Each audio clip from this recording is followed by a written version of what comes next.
ఒకప్పుడు 20,000 రూపాయలు పెడితేనే మంచి మంచి కెమెరా ఫోన్స్ వచ్చేవి.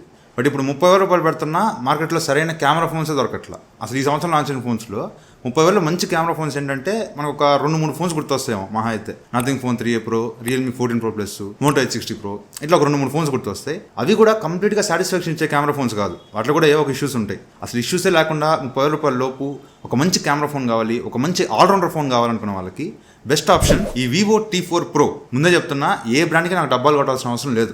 ఏ బ్రాండ్ నాకు ఫోన్లు పంపించదు, ఏ బ్రాండ్ నాకు డబ్బులు ఇవ్వదు. ఈ ఫోన్లన్నీ నేను నా సొంత డబ్బులు పెట్టి ఫ్లిప్కార్ట్లో, అమెజాన్లో కొనుక్కొని రివ్యూస్ చేసి అమ్మేస్తున్నా. సో నాకు ఏ బ్రాండ్కి డబ్బాలు కొట్టాల్సిన అవసరం లేదు, ఏ బ్రాండ్ని తిట్టాల్సిన అవసరం కూడా లేదు. ఫోన్ బాగుంటే బాగుందని చెప్తా, బాగాలేకపోతే బాగాలేదని చెప్తా, అంతేగాని ఏ బ్రాండ్కి అమ్ముడిపోయే మనిషిని కాదు. సో దయచేసి ది పెయిడ్ నో అని కామెంట్ పెట్టద్దు. ఇది నా జెన్యూన్ ఒపీనియన్. 30,000 రూపాయల లోపు ఒక మంచి కెమెరా ఫోన్ కోసం చూస్తున్నా, ఒక మంచి ఆల్రౌండర్ ఫోన్ కోసం చూస్తున్నా, ఇది మీకు బెస్ట్ ఆప్షన్ అవుతుంది. అట్లా ఈ ఫోన్లో నెగిటివ్స్ లేవా అంటే ఉంటాయి. ప్రతి ఫోన్లో నెగిటివ్స్ ఉంటాయి, ఈ ఫోన్లో కూడా కొన్ని నెగిటివ్స్ ఉన్నాయి. సో 30,000 రూపాయల లోపు ఈ ఫోన్లో ఉన్న మేజర్ పాజిటివ్స్ ఏంటి, నెగిటివ్స్ ఏంటి, ఈ ఫోన్లో కెమెరాస్ ఎలా ఉన్నాయి, బ్యాటరీ లైఫ్, పర్ఫార్మెన్స్ ఇవన్నీ ఎలా ఉన్నాయి, 30,000 రూపాయలకి ఎవరు ఈ ఫోన్ తీసుకోవచ్చు, ఇవన్నీ వీడియోలో డీటెయిల్గా మాట్లాడుకుందాం. ఫస్ట్ ఈ బాక్స్ చూసుకుంటే బాక్స్ ఎలా ఉంటుంది. నా దగ్గర ఉండేది 8GB RAM 128GB model, blue colour. Box open చేస్తే లోపల మనకి ఫోన్ ఉంటుంది. ఫోన్తో పాటు ఒక కేసు ఇచ్చారు, transparent case, and paper work ఉంటుంది. 90 watts adapter, USB to Type-C cable ఉంది, అండ్ ఒక సిమెట్రిక్ పిన్ ఉంటుంది, and pre applied screen guard తో వస్తుంది. సో బాక్స్ లో అన్ని ప్రొవైడ్ చేస్తారు. ఒకసారి ఈ ఫోన్ స్పెసిఫికేషన్స్ ఇక్కడ స్క్రీన్ మీద వేస్తాను, ఒకసారి పాజ్ చేసి చదువుకోండి. మనం ఒక్కోటి డీటెయిల్ గా చూసుకుంటూ వెళ్ళిపోదాం. ఫస్ట్లీ అసలు ఈ ఫోన్ ని లాంచ్ చేసిందే కెమెరా సెంట్రిక్ ఫోన్ గా.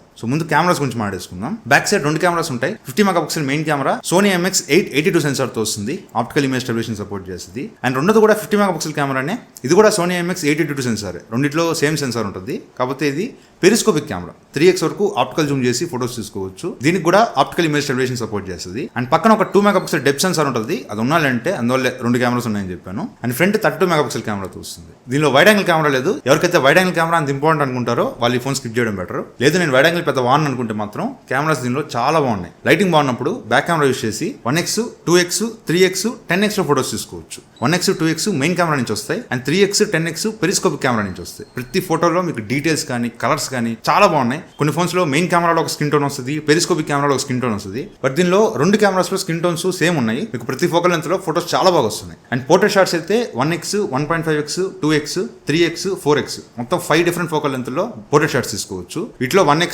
1.5x, 2x ఈ 3 మాత్రం మెయిన్ కెమెరా నుంచి వస్తాయి. 3x, 4x పెరిస్కోపిక్ కెమెరా నుంచి వస్తాయి. ప్రతి ఫోటో కూడా అదిరిపోతుంది. మీరు ఏ ఫోటోని తీసుకోండి, ఏ లైటింగ్ కండిషన్ అయినా తీసుకోండి, ప్రాసెసింగ్ మాత్రం చాలా బాగా చేస్తుంది. మెయిన్ గా ప్రాసెసింగ్, వివో ప్రాసెసింగ్ చాలా బాగుంది. అండ్ ప్రతి ఫోటో మీకు నచ్చుద్ది. ఎన్ని ఫోటోలు తీసినా అన్ని ఫోటోలు చాలా బాగా వస్తున్నాయి. నాకైతే అసలు పోర్ట్రేట్ షాట్స్ చాలా బాగా నచ్చినాయి. ఆ కలర్స్ కానీ, డీటెయిల్స్ కానీ, స్కిన్ టోన్స్ కానీ ఎవ్రీథింగ్ పర్ఫెక్ట్ వస్తున్నాయి. చాలా బాగున్నాయి ఫోటోస్. అండ్ ఈవెన్ లో లైట్ లో కూడా 1x ఫోటోస్ కానీ, 2x ఫోటోస్ కానీ, 3x, 10x even 10x photos కూడా బాగా వస్తున్నాయి. కొంచెం లైటింగ్ బాగున్నా డీటెయిల్స్ బాగా క్యాప్చర్ చేస్తుంది. అన్ని ఫోటోస్ చాలా బాగా వస్తున్నాయి. కొంచెం లో లైట్ లోకి వెళ్ళారంటే మాత్రం ఈ 3x, 10x కొంచెం సాఫ్ట్ అవుతుంది, కానీ మీకు ఓవరాల్ గా ఫోటో చూడడానికి చాలా బాగుంటున్నాయి. అన్ని ఫోటోస్ చాలా బాగా వస్తున్నాయి. ఈవెన్ పోర్ట్రేట్ షాట్స్ కూడా అన్ని ఫోకల్ లెంత్ లో పోర్ట్రేట్ షాట్స్ అదిరిపోతున్నాయి. మీకు బ్యాక్గ్రౌండ్ లో ఏమైనా లైట్స్ ఉన్నా కూడా చాలా బాగా తీసుకుంటుంది. ఎడ్జ్ డిటెక్షన్ కూడా చాలా బాగా తీసుకుంటుంది. ఓవరాల్ గా అసలు లో లైటింగ్ లో కూడా పోర్ట్రేట్ షాట్స్ చాలా బాగా వస్తున్నాయి. ఏ ఫోటో కూడా మీకు సరిగ్గా రాలేదనిపించదు. ప్రతి ఫోటో చాలా బాగా వస్తుంది. ఫోటోస్ అయితే బ్యాక్ కెమెరా అసలు కుమ్ము వదిలేస్తుంది. అసలు 3x పోర్ట్రేట్స్ ఉంటాయి, అసలు DSLR లో తీసినట్టే ఉంటుంది. ఫోటో వేస్తుంది చూడండి, ఇదైతే DSLR లో తీసినట్టే ఉంది. నాకు బాగా నచ్చింది ఫోటో. డీటెయిల్స్ అసలు జూమ్ చేస్తే అసలు డీటెయిల్స్ చాలా బాగా తీసుకుంది. కెమెరాలో తీసినట్టు వచ్చింది ఫోటో, చాలా బాగుంది. ఈవెన్ వీడియోస్ కూడా మెయిన్ కెమెరా యూస్ చేసి 4K 30 FPS లో వీడియోస్ రికార్డ్ చేసుకోవచ్చు. వీడియో క్వాలిటీ బాగుంది. లైటింగ్ బాగున్నప్పుడు మీకు డీటెయిల్స్ కానీ, కలర్స్ కానీ ఎవ్రీథింగ్ బాగా తీసుకుంటుంది. అండ్ వీడియో కూడా కొంచెం స్టేబుల్ గానే వస్తుంది. కాకపోతే స్కిన్ టోన్స్ కొంచెం స్కిన్ టోన్ డార్క్ చేసినట్టు అనిపిస్తుంది. కొద్దిగా ఒక 2 పాయింట్లు డార్క్ చేసినట్టు అనిపిస్తుంది. Apart from that video quality బాగుంది. ఈవెన్ 3x పెరిస్కోపిక్ కెమెరాలో కూడా 4K 30 FPS లో వీడియోస్ రికార్డ్ చేసుకోవచ్చు. ఈ వీడియో క్వాలిటీ కూడా బాగుంది. అంత షేక్ అవట్లా, వీడియో కూడా కొంచెం స్టేబుల్ గానే ఉంది. అండ్ స్కిన్ టోన్స్ కొంచెం నల్లగా చేసినట్టు అనిపించింది. Apart from that video quality చాలా బాగుంది. ఈవెన్ లో లైటింగ్ లో కూడా main camera 4K 30 FPS video చాలా బాగా వస్తుంది. కాకపోతే ఆ స్కిన్ టోన్స్ కొంచెం డార్క్ చేసినట్టు అనిపిస్తుంది. అది తప్పితే నాకు వీడియో క్వాలిటీ చాలా బాగా అనిపించింది. ఈవెన్ 3x లో కూడా 4K 30 FPS వీడియో, నేను లో లైటింగ్ లో కొంచెం నాయిస్ వస్తుందని ఎక్స్పెక్ట్ చేశా, బట్ వీడియో క్వాలిటీ చాలా బాగా వచ్చింది. ఓవరాల్ గా బ్యాక్ కెమెరాస్ మాత్రం చాలా బాగున్నాయి. నీకే ఎంత ఉంటే నాకెంత ఉండాలని ఫ్రంట్ కెమెరా కూడా కుమ్మవుతులేస్తుంది. ఫ్రంట్ 32 మెగాపిక్సెల్ కెమెరాతో వస్తుంది. లైటింగ్ బాగున్నప్పుడు ఫోటోస్ కానీ, పోర్ట్రేట్ షాట్స్ కానీ చాలా బాగా వస్తున్నాయి. కాకపోతే కొంచెం జూమ్ అయినట్టు అనిపిస్తుంది. కొంచెం వైడ్ ఇచ్చుంటే ఏదైనా బ్లాక్ చేసుకోవడానికి మనకు వచ్చేది, బట్ కొద్దిగా జూమ్ అయినట్టు అనిపిస్తుంది. బట్ ఫేస్ మీద డీటెయిల్స్ కానీ, కలర్స్ కానీ, పోర్ట్రేట్ షాట్స్ లో ఎడ్జ్ డిటెక్షన్ కానీ ఎవ్రీథింగ్ చాలా బాగా తీసుకుంటుంది. ఈవెన్ లో లైటింగ్ లో కూడా ఫోటోస్ కానీ, పోర్ట్రేట్ షాట్స్ కానీ డీటెయిల్స్ బాగా తీసుకుంటుంది. బ్యాక్గ్రౌండ్ లో ఏమైనా లైట్స్ ఉన్నా, ఈవెన్ ఎడ్జ్ డిటెక్షన్ ఎవ్రీథింగ్ చాలా బాగా తీసుకుంటుంది. అండ్ ఫ్రంట్ కెమెరా యూస్ చేసి కూడా 4K 30 FPS లో వీడియోస్ రికార్డ్ చేసుకోవచ్చు. లైటింగ్ బాగున్నప్పుడు వీడియో క్వాలిటీ కొంచెం షేక్ అవుతుంది, బట్ వీడియో క్వాలిటీ బాగుంది. కలర్స్ కానీ, స్కిన్ టోన్, ఫ్రంట్ కెమెరాలో స్కిన్ టోన్స్ బాగున్నాయి. అండ్ ఫేస్ మీద టెక్స్చర్ కానీ ఎవ్రీథింగ్ చాలా బాగా తీసుకుంటుంది. లేదు నాకు ఆ షేకింగ్ రాకూడదు అనుకుంటే 1080p 30 FPS లో స్టడీ మోడ్ ఉంటుంది. OIS ప్లస్ EIS 2 ఎనేబుల్ అవుతాయి. ఇది నాకు నచ్చలేదు. యాక్చువల్గా మరీ జూమ్ అయిపోతుంది. నార్మల్గానే ఫ్రంట్ కెమెరా కొంచెం జూమ్ ఇన్లోనే వస్తుంది, అంటే స్టెబిలైజేషన్ ఆన్ చేస్తే ఇంకా జూమ్ అయిపోతుంది, మొహం మీదకి వచ్చేస్తుంది. అండ్ 1080p క్వాలిటీ కాబట్టి మీకు అంత డీటెయిల్స్ కూడా ఉండవు. సో స్టెబిలైజేషన్ వీడియో నాకు అంత యూస్ఫుల్ అనిపించలా. అండ్ ఈవెన్ లో లైటింగ్ లో కూడా 4K 30fps లో వీడియో క్వాలిటీ బాగుంది. కొద్దిగా షేక్ అవుతున్నప్పటికీ వీడియోలో డీటెయిల్స్ కానీ కలర్స్ కానీ చాలా బాగా తీసుకుంటుంది. ఓవరాల్ గా 30,000 రూపాయల లోపు సెగ్మెంట్ లో బెస్ట్ కెమెరా ఫోన్ ఇది, దానిలో డౌటే లేదు. మీకు కెమెరాస్ మెయిన్ ప్రియారిటీ అనుకుంటే బ్లైండ్ గా ఫోన్ తీసుకోవచ్చు, చాలా బాగున్నాయి ఫోటోస్. కాకపోతే వీడియోలో బొకే వీడియో బ్యాక్గ్రౌండ్ బ్లర్ చేసుకుని వీడియోస్ రికార్డ్ చేసుకునే ఆప్షన్ దీనిలో ఇవ్వాల. అది ఒక్కటి ఇచ్చుంటే ఇంకా బాగుండేది, బట్ అది నాకు పెద్ద యూజ్ ఉండదు. ఒకవేళ ఇచ్చినా 1080p 30fps ఇస్తారు, అది కూడా పెద్ద క్వాలిటీ ఉండదు. సో అది లేకపోయినా పర్లేదు అనుకుంటే మాత్రం 30,000లో బెస్ట్ కెమెరా ఫోన్ ఇది. అసలు ఎక్సలెంట్ ఉన్నాయి కెమెరాస్. ఈవెన్ బ్యాటరీ లైఫ్ కూడా 6500 mAh బ్యాటరీతో వస్తుంది, 90 watts ఫాస్ట్ ఛార్జింగ్ సపోర్ట్ చేస్తుంది. బాక్స్ లోనే చార్జర్ కూడా ఇచ్చి ఉంటారు. ఈ చార్జర్ తో ఛార్జ్ చేస్తే 0 to 100% నాకు 1 hour లోపే ఛార్జ్ అయిపోయింది. అండ్ స్క్రీన్ ఆన్ టైం నేను అసలు ఎక్స్పెక్ట్ చేయాల, ఏకంగా 10 hours స్క్రీన్ ఆన్ టైం వచ్చింది, ఇంకా 10% బ్యాటరీ మిగిలింది. నేను ఫుల్ బ్రైట్నెస్ మీద 5G మీద హెవీగా యూజ్ చేశాను ఫోన్ ని, అయినా కూడా అసలు బ్యాటరీ లైఫ్ చాలా బాగా వచ్చింది. అండ్ గేమ్ ఆడేటప్పుడు కూడా 1 hour BGMI ఆడితే జస్ట్ 15% బ్యాటరీ తగ్గింది. సో బ్యాటరీ లైఫ్ దీనిలో చాలా బాగుంది. నాకు cameras and battery life most important అనుకుంటే అసలు ఈ ఫోన్ ని కళ్ళు మూసుకొని తీసుకోవచ్చు, డౌటే లేదు. అండ్ కమింగ్ టు డిజైన్, ఇది మొత్తం 2 కలర్స్ లో వస్తుంది, blue colour and gold colour. ఈ 2 కలర్స్ మనం Vivo X200 FE లో చూసాం. ఈ బ్యాక్ కెమెరా మాడ్యూల్ కూడా దానిలో సేమ్ ఇలాగే ఉంటుంది. చిన్న సైజ్ ఫోన్ అది. ఆ ఫోన్ ని కొంచెం పెద్దది చేస్తే ఎలా ఉంటుందో ఈ ఫోన్ అలా ఉంటుంది. కాకపోతే అది ఫ్లాట్ డిస్ప్లే, ఇది క్వాడ్ కో డిస్ప్లే. మీకు ఇన్ హ్యాండ్ ఫీల్ మారిపోద్ది. కాకపోతే లుక్ బ్యాక్ సైడ్ నుంచి చూడడానికి మాత్రం కొంచెం Vivo X200 FE చూసినట్టు ఉంటుంది. బట్ ఈ ఫోన్ ఇన్ హ్యాండ్ ఫీల్ బాగుంది. ఈ ఫోన్ నేను పట్టుకున్నప్పుడు నాకు IQ Z10 పట్టుకున్న ఫీలింగ్ వచ్చింది. IQ Z10 కూడా సేమ్ ఇలాగే ఉంటుంది. ఆ ఫోన్ పట్టుకున్నట్టు అనిపించింది. మొత్తం ప్లాస్టిక్ బాడీతో వస్తుంది, చుట్టూ ప్లాస్టిక్ ఫ్రేమ్ ఉంటుంది. And front side diamond shield protection తో వస్తుంది. సో అదే అంత పవర్ఫుల్ ప్రొటెక్షన్ ఏం కాదు. సో బిల్డ్ క్వాలిటీ పరంగా వీళ్ళు కొంచెం కాంప్రమైజ్ చేసినప్పటికీ ఇన్ హ్యాండ్ ఫీల్ బాగుంది. కాకపోతే బ్యాక్ సైడ్ మరకలు పడుతున్నాయి, ఫింగర్ ప్రింట్స్ పడలేదు కానీ కొద్దిగా మరకలు పడుతున్నాయి. కేసెస్ వాడుకుంటే కొంచెం బెటర్. అండ్ IP రేటింగ్ ఇది IP68+69 రేటింగ్ తో వస్తుంది. సో కంప్లీట్ వాటర్ జెట్స్ ని కూడా ఫోన్ సర్వే అవుతుంది. అండ్ వెయిట్ కూడా ఈ ఫోన్ మరీ అంత బరువు అనిపించట్లా, అట్లా లైట్ వెయిట్ కూడా లేదు, కొద్దిగా లిటిల్ బిట్ బల్క్ గా ఉంది. 196 grams వెయిట్ ఉంటుంది. సో ఇన్ హ్యాండ్ ఫీల్ బాగానే ఉంటుంది. అండ్ కమింగ్ టు డిస్ప్లే, ఇది 6.77 inches full HD+ AMOLED display తో వస్తుంది. 120Hz రిఫ్రెష్ రేట్ సపోర్ట్ చేస్తుంది.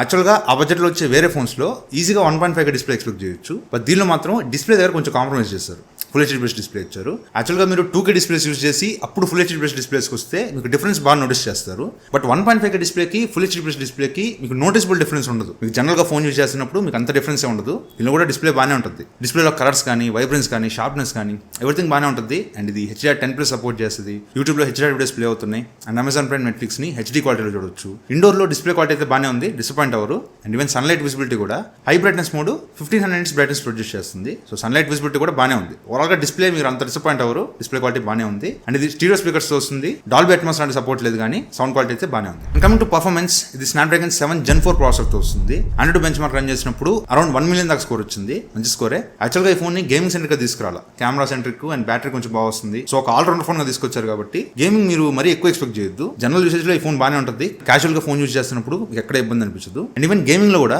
BGMI స్మూత్ 60 FPS సపోర్ట్ చేస్తుంది. వేరే ఫోన్స్ లో 90 FPS 120 FPS ఇవన్నీ ఎక్స్పెక్ట్ చేయొద్దు. 60 FPS బేసిక్ గేమింగ్. క్యాజువల్గా గేమ్స్ అప్పుడప్పుడు ఆడుతా అనుకుంటే ఆడుకోవచ్చు. మీకు ల్యాగ్స్, ఫ్రేమ్ డ్రాప్స్ అంతే ఉండవు, మంచి ప్రాసెసరే, గేమ్స్ ఆడుకోవచ్చు. కాకపోతే మీరు మరీ ఎక్కువ ఎక్స్పెక్ట్ చేయొద్దు. స్మూత్ గేమ్ ప్లే ఇట్లాంటివన్నీ ఎక్స్పెక్ట్ చేయొద్దు. గేమ్ పర్ఫార్మెన్స్ అయితే బాగానే ఉంది. స్మూత్ 60 FPS లో గేమ్స్ దీనిలో బాగానే ఆడుకోవచ్చు. అండ్ ఈవెన్ టెంపరేచర్స్ కూడా చాలా కంట్రోల్ గానే ఉన్నాయి. నేను 2 hours BGM ఆడిన తర్వాత నాకు వచ్చిన peak temperature 39.5 40 degrees, maximum 40 degrees లోపే ఉంది. సో టెంపరేచర్స్ కూడా దీనిలో కంట్రోల్లోనే ఉన్నాయి. అండ్ ఇది LPDDR4X RAM తో వస్తుంది. UFS 2.2 స్టోరేజ్ సపోర్ట్ చేస్తుంది. ఇక్కడ మేజర్ కాంప్రమైజ్ అనిపించింది నాకు. అట్లీస్ట్ UFS 3.1, 4.0 4.1 నేను ఎక్స్పెక్ట్ చేయట్లా. అట్లీస్ట్ UFS 3.1 ఇచ్చున్నా కొంచెం బాగుండేది. ఎందుకంటే UFS 2.2 ఇవ్వడం వల్ల మీరు ఏదైనా ఫోటో తీసిన తర్వాత ఆ ఫోటో ప్రాసెస్ చేయడానికి చాలా టైం తీసుకుంటుంది. సో కొద్దిగా బెటర్ స్టోరేజ్ టైప్ ఇచ్చుంటే ఈ ప్రాసెసింగ్ అనేది కొంచెం ఫాస్ట్గా అయ్యేది. ఒక్క విషయంలో కొంచెం కాంప్రమైజ్ చేసినట్టు అనిపించింది. అండ్ దీనిలో ఒక AI ఫీచర్ చూశాను, అది నాకు చాలా బాగా నచ్చింది. యాక్చువల్గా AI ఫీచర్స్ గురించి నేను ఎప్పుడు చెప్పను, ఇవన్నీ ఎప్పటి నుంచో ఉన్నాయి. ఇప్పుడు AI వచ్చాక ప్రతిదానికి AI అని తోక దగ్గర ఇచ్చేసి పెట్టేస్తున్నారు. కానీ ఈ టూల్స్ అన్ని ఎప్పటి నుంచో ఉన్నాయి. 7 ఏళ్ల క్రితం అప్పట్లో నా ఫోన్ Redmi K20లో కూడా ఈ ఫీచర్స్ అన్ని ఉన్నాయి. సో ఇవన్నీ AI ఫీచర్స్ అంటే నేను ఒప్పుకోను. బట్ ఈ ఫీచర్ బాగుంది. గ్యాలరీలో మీరు ఏదైనా ఫోటో ఓపెన్ చేసి ఎడిట్లోకి వెళ్ళి AI ఇమేజ్ ఎక్స్పాండ్ అని ఒక ఆప్షన్ ఉంటుంది. దానిలోకి వెళ్ళి మీరు ఇమేజ్ని ఎక్స్పాండ్ చేసుకోవచ్చు. ఫోటో ఇంకొంచెం చిన్నది చేసుకొని చుట్టుపక్కలంతా కూడా మీరు ఎక్స్పాండ్ చేసుకోవచ్చు. ఇమేజ్ని చాలా యాక్యురేట్గా వస్తుంది. కొన్ని వాటిలో సరిగ్గా రాదు, బట్ దీనిలో కొంచెం బాగా వస్తుంది. ఇది ఒక్కటి నాకు చెప్పాలనిపించింది. అండ్ ఇది Android 15 తో వస్తుంది. 4 years Android updates and 6 years security updates promise చేస్తున్నారు. అప్డేట్ పాలసీ బాగుంది. అండ్ ఇది ఫోన్ టచ్ చాయిస్ 15th వస్తుంది. బ్లోట్వేర్ కూడా కొంచెం గట్టిగానే ఇచ్చారు. సో ఇవన్నీ మీరు అన్ఇన్స్టాల్ చేసుకోవాలి. అండ్ ఫోన్ సెటప్ చేసేటప్పుడే సెండ్ యూసేజ్ డయాగ్నోస్టిక్ డేటా అని ఒక ఆప్షన్ వస్తుంది. అక్కడ నో కొట్టేయండి. అండ్ సర్వీస్ రికమెండేషన్స్ దగ్గర అవన్నీ ఆఫ్ చేసుకోండి. అప్పుడు మీకు కొంచెం యూజర్ ఎక్స్పీరియన్స్ కొంచెం బెటర్గా ఉంటుంది. అయినా కూడా మీరు ఏదైనా ప్లే స్టోర్ నుంచి యాప్ ఇన్స్టాల్ చేసుకుంటే మళ్ళీ వి యాప్ స్టోర్ స్కాన్ చేస్తుంది. అక్కడంతా కొంచెం యాడ్స్ రికమెండెడ్ యాప్స్ అన్నీ వస్తున్నాయి. సో ఇది ఒకటి కొంచెం అడ్జస్ట్ చేసుకోవాలి. అండ్ ఇది వైఫై 6 సపోర్ట్ చేస్తుంది. బ్లూటూత్ వర్షన్ 5.4 సపోర్ట్ చేస్తుంది. దీనిలో NFC లేదు, ఐఆర్ బ్లాస్ట్ ఉంటుంది. పైన ఉంటుంది ఐఆర్ బ్లాస్ట్. ఏసీలో టీవీలు కంట్రోల్ చేసుకోవచ్చు. అండ్ ఇది డ్యూయల్ సిమ్ స్లాట్ తో వస్తుంది. ఎట్ టైం 2 సిమ్ కార్డులు వేసుకోవచ్చు. అండ్ కస్టమ్ డైలర్ తో వస్తుంది. కాల్ రికార్డింగ్ చేసుకున్న అవతల పర్సన్ కి అనౌన్స్మెంట్ వినిపించదు, కాల్ రికార్డ్ చేసుకోవచ్చు. అండ్ ఇది in display finger print censor తో వస్తుంది. ఫింగర్ ప్రింట్ యాక్యురసీ కూడా ఎక్కడ ఇబ్బంది లేదు. సో ఇది ఈ ఫోన్ గురించి అయితే. Coming to pricing, base model 8GB RAM 128GB model 27,999 launch చేశారు. 8GB RAM 256GB model 29,999 launch చేశారు. And 12GB RAM 256GB model 31,999 launch చేశారు. ప్రెసెంట్ ఈ వీడియో చేసిన టైంకి ప్రతి ఫోన్ మీద ₹1000 కార్డ్ ఆఫర్ ఉంది. So base model 8GB RAM 128GB model 26,999 27,000 వస్తుంది. సో 27,000 రూపీస్ లో ఈ ఫోన్ లో ఉన్న మేజర్ పాజిటివ్స్ ఏంటి? ఫస్ట్ కెమెరాస్ డౌటే లేదు, ₹30,000 లోపు బెస్ట్ కెమెరా ఫోన్ ఇది. కెమెరాస్ దీనిలో చాలా బాగున్నాయి. అండ్ ఈవెన్ బ్యాటరీ లైఫ్ కూడా ఎక్సలెంట్ బ్యాటరీ లైఫ్ కూడా చాలా బాగుంది. అండ్ ఐపీ రేటింగ్ ఆ ప్రైస్ లో వీళ్ళు కావాలంటే ఐపీ రేటింగ్ తీసేసి కాస్ట్ కటింగ్ అని చెప్పేయచ్చు. బట్ IP69 రేటింగ్ ఇచ్చారు, మంచి విషయమే. అండ్ ఈవెన్ పర్ఫార్మెన్స్ బాగుంటుంది. నేనేం పెద్ద గేమ్స్ ఆడను, వీకెండ్ గేమ్స్ ఆడుకుంటా అనుకుంటే పర్ఫార్మెన్స్ కూడా దీనిలో బాగానే ఉంటుంది. Even display and sound quality కూడా మిమ్మల్ని డిసప్పాయింట్ చేయదు. డిస్ప్లే అండ్ సౌండ్ క్వాలిటీ కూడా బాగానే ఉంది. అండ్ మేజర్ నెగిటివ్స్ ఏంటంటే మాత్రం ఆ ప్రైస్ లో 1.5 డిస్ప్లే ఎక్స్పెక్ట్ చేయొచ్చు. బట్ ఇవన్నీ ఇచ్చారు కాబట్టి కొంచెం కాంప్రమైజ్ చేయాలి ఎక్కడో దగ్గర. అండ్ స్టోరేజ్ UFS 2.2 బదులు UFS 3.1 స్టోరేజ్ ఇచ్చుంటే ఇంకొంచెం బాగుండేది. ఇట్లా చిన్న చిన్న కాంప్రమైజ్ తెప్పించి పెద్ద మేజర్ కాంప్రమైజ్ అయితే ఏం లేవు. సో ఓవరాల్ గా ₹27,000 ఈ ఫోన్ ఎవరు తీసుకోవచ్చు అంటే, నేను గేమ్స్ పెద్ద ఎప్పుడైనా ఒకసారి గేమ్స్ ఆడతా, నాకు కెమెరాస్ బ్యాటరీ లైఫ్ ఎక్సలెంట్ ఉండాలి. ఓవరాల్ గా ఒక ఆల్రౌండర్ ఫోన్ కావాలి. అప్పుడు గేమ్స్ ఆడాలనుకున్నా, గేమింగ్ హ్యాండిల్ చేయాలి. అండ్ ఓవరాల్ గా ఒక మంచి ఫోన్ కావాలనుకుంటే కళ్ళు మూసుకొని తీసుకోవచ్చు ఈ ఫోన్. బెస్ట్ ఆప్షన్ ఇది. Last year Moto H50 Pro కొన్నాను. దానిలో కెమెరాలు చాలా బాగుంటాయి. ఆ ఫోన్ ని రివ్యూ చేసిన తర్వాత అమ్మేసేటప్పుడు నాకు భలే బాధేసింది. అది ఇచ్చేయాలి ఆ ఫోన్ ని, మన దగ్గర పెట్టేసుకుందాం, కెమెరాలు భలే ఉన్నాయి అనిపించింది. మళ్ళీ ఇన్ని రోజులకి అదే ఫీలింగ్ ఈ ఫోన్ ముట్టుకున్నప్పుడు వచ్చింది. దీనిలో కెమెరాలు మాత్రం చాలా బాగున్నాయి, excellent cameras. So cameras, battery life నా మెయిన్ ప్రియారిటీ. గేమ్స్ నేను పెద్ద ఆడను. ఓవరాల్ ఒక మంచి ఫోన్ కావాలనుకుంటే బెస్ట్ పిక్ ఇది Vivo T4 Pro ఖచ్చితంగా తీసుకోవచ్చు. సో ఇది వాటి వీడియో అయితే. ఈ వీడియో నచ్చితే లైక్ చేయండి, షేర్ చేయండి, కామెంట్ చేయండి. ఛానల్ సబ్స్క్రైబ్ మాత్రం మర్చిపోకండి. Thank you so much. Bye. జై హింద్.